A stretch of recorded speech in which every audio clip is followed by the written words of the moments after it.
आपने कभी नोटिस किया कि जब आप किसी गेम में दुश्मन को मारते हो, हेडशॉट, नाइफ किल या फिर ग्रेनेड ब्लास्ट, तो आपको खुशी होती है।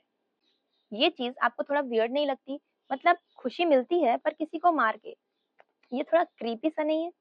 और ये सिर्फ एक गेम नहीं है, एक दिन की बात नहीं है, ये आपका डेली रूटीन है, यानी कि रोज़ 3 घंटे आप ये मार-पीट करते हो और उसके बाद चैन से सो जाते हो।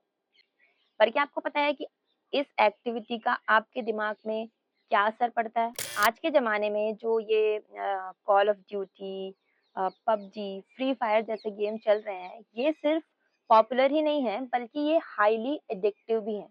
हर एज ग्रुप का व्यक्ति, चाहे फिर वो स्कूल जाने वाला छोटा बच्चा हो या फिर ऑफिस जाने वाला एडल्ट, इन गेम्स को खेलता है, जिसका सिर्फ एक ही मोटिव होता है कि मारो, जीतो और फिर उसी चीज़ को रिपीट करो।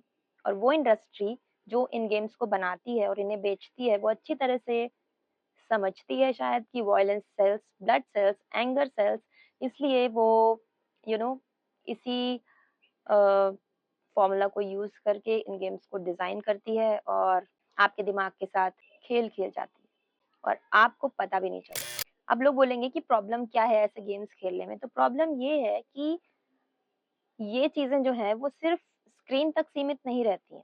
अमेरिकन साइकोलॉजिकल एसोसिएशन की एक रिपोर्ट ये कहती है कि जब हम लगातार वॉयलेंट वीडियो गेम्स खेलते हैं, तो हमारा बिहेवियर जो है वो भी वॉयलेंट हो जाता है। हमारे थॉट्स अग्रेसिव हो जाते हैं, हमारा बिहेवियर अग्रेसिव हो जाता है और हमारी फीलिंग्स जो हैं वो भी बहुत ज़्यादा नेगेटिव हो जाती हैं। अब इसे थोड़ा डीप में साइकोलॉजिकल पॉइंट ऑफ व्यू से समझें, तो अगर आप सोचें तो आपका जो दिमाग है वो डेली मारपीट का एक्सपोज़र ले रहा है और आपका रिवॉर्ड सिस्टम जो है वो कब एक्टिवेट होता है? जब आप किसी को गोली मारते हो, ठीक है?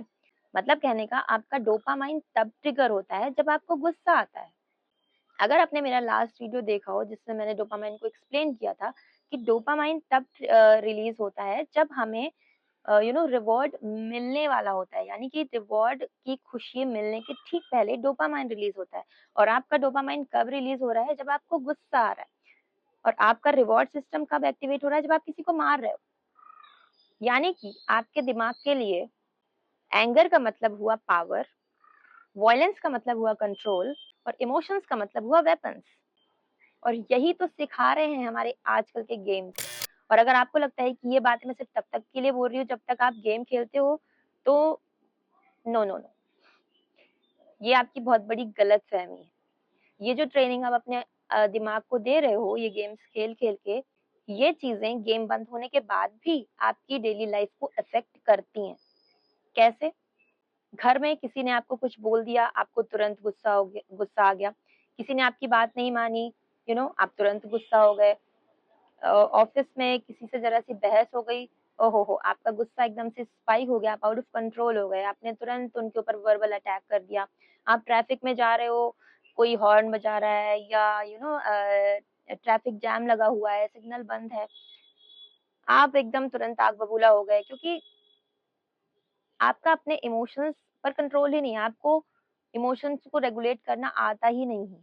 और अगर आपको लगता है कि ये नॉर्मल गुस्सा है, तो नहीं, बिल्कुल भी नहीं। ये एक तरह की ट्रेन्ड इम्पल्सिविटी होती है और वर्स्ट पार्ट ये है कि इन गेम्स को खेलने वाले लोगों को लगता है कि वो बहुत कूल बन रहे हैं, पर ऐसा बिल्कुल भी नहीं है। आप अपने दिमाग के साथ जो कर रहे हो, उससे बड़ी बेवकूफ़ी और कुछ नहीं हो सकती। क्योंकि आप अपने दिमाग को धीरे-धीरे, स्लोली, स्टेडीली, इमोशनली नंब कर रहे हो। आप अपनी एम्पैथी जो है वो धीरे-धीरे लूज़ करते जा रहे हो। क्योंकि किसी भी तरह की वॉयलेंट चीज़ों का एक्सपोज़र, चाहे वो वॉयलेंट वीडियो गेम्स हो, वॉयलेंट टीवी सीरीज़ हो, वॉयलेंट मूवीज़ हो, ये जो वॉयलेंस का एक्सपोज़र है वो हमें धीरे-धीरे डिसेंसिटाइज़ कर देता है। यानी कि अम जब हम बार-बार रिपीटेडली इन चीज़ों में एक्सपोज़ होते हैं, उन्हें देखते हैं, तो हमारे दिमाग को ये सब चीज़ें नॉर्मल लगने लगती हैं। अब समझिए कि पहले अगर आपने कभी खून देख लिया या किसी को मरते हुए देख लिया, व्हाटएवर कोई वीडियो देख लिया, पिक्चर देख ली, तो आपको कैसा लगता रहा होगा? हमें बहुत बुरा लगता है। पर धीरे-धीरे हम ये देख रहे हैं कि सब चीज़ें बहुत नॉर्मल होती जा रही हैं। मूवीज़ में आप देखो, कितना वॉयलेंस दिखाते हैं, टीवी सीरीज में कितना वॉयलेंस दिखाते हैं इसलिए क्योंकि शायद लोग देख रहे हैं, उन्हें फ़र्क ही नहीं पड़ता, उनके लिए सब नॉर्मल हो गया है। सो कहने का मतलब यही है कि जब हम बहुत रिपीटेडली एक्सपोज़ होते हैं किसी चीज़ से, तो हमारे दिमाग को वो चीज़ नॉर्मल लगने लगती है। पहले ब्लड देख कर के लोगों को शॉक लगता था, पर अब लोग हेडशॉट देख कर के थम्स अप देते हैं। Like where are we going?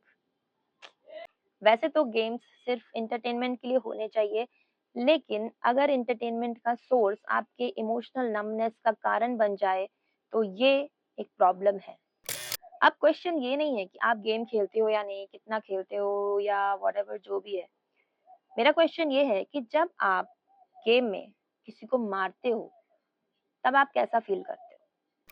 अब गेम खेलना बिल्कुल भी गलत बात नहीं है, लेकिन इन गेम्स के लिए या इन गेम्स को बनाने वाले के लिए आप खुद एक तरह के गेम बन गए हो। तो गेम खेलना गलत नहीं है, बट गेम बन जाना ये तो गलत है। तो अगर इस वीडियो ने आपको सोचने पर मजबूर किया है, तो एक काम करो, इस वीडियो को उस दोस्त के पास भेज दो, जो हर रात को सोने से पहले पबजी या फ्री फायर खेलता है और सोने के बाद उसी के सपने देखता है। हो सकता है ये वीडियो देख कर के उसका दिमाग जो है वो रिफ्रेश हो जाए। हालाँकि उम्मीद तो कम है, लेकिन फिर भी करके देखो, क्या पता किसी का भला हो जाए।